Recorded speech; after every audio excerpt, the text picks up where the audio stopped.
As the cleanup in the Gulf ramps up, deepwater drilling is about to wind down.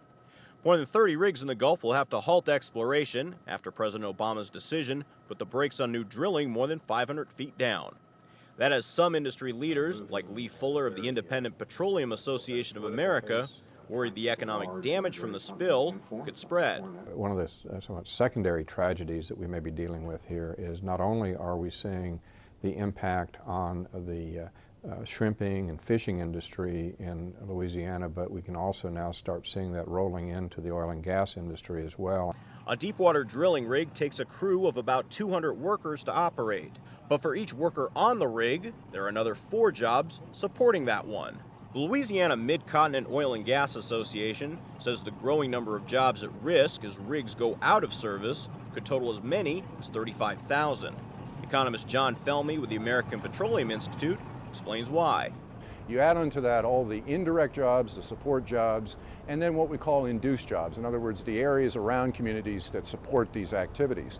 And then over and above that, of course, you've got the potential impacts of loss of oil production, impact on a trade deficit. And so you're looking at job losses that could be in the tens of thousands, if not over 100,000 jobs. Something Louisiana Governor Bobby Jindal says could cripple his state. In a letter to President Obama last week, he said, quote, "The last thing we need is to enact public policies that will certainly destroy thousands of existing jobs." Oilfield services companies like Halliburton, Schlumberger, and Baker Hughes will also feel the heat.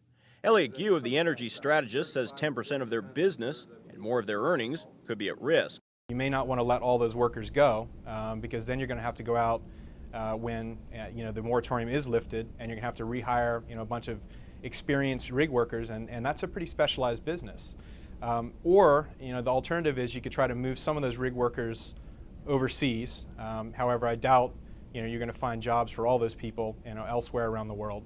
And it's not just the biggest companies. Small firms like those choppering workers out to rigs may soon feel the pinch. Any company involved with shuttling equipment out to the rigs in the deepwater Gulf, shuttling personnel either via helicopter or boat into the deepwater Gulf, they're going to be hurt hard. Also hurt hard, new oil production.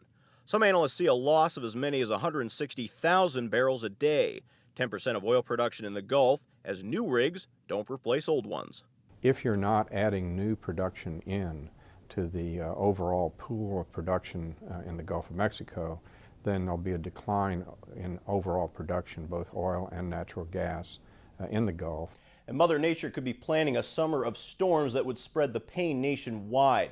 This month, the National Oceanic and Atmospheric Administration predicted the Gulf of Mexico could see as many as 7 major hurricanes, with the impact of Category 5 storms like Katrina and Rita. If you have demand rising at the same time that domestic supply is constrained, and then you have on top of that a hurricane delaying, or taking refineries offline, delaying production, meaning that some wells have to be shut in and then worked over later, you have a situation where you could generate a pretty sizable spike in oil and gasoline prices. API's Felmy says the moratorium could have long-term consequences on the oil supply from the Gulf. There are about 600,000 barrels a day that Global Insight has indicated that could come online over the next 5 years. The question is how much development drilling will be allowed to bring that oil online. If not, that's a very real loss in future oil supply. Which means the environmental and economic disaster of the spill may soon ripple out from beyond the Gulf. Dan Goldstein, Clean Skies News.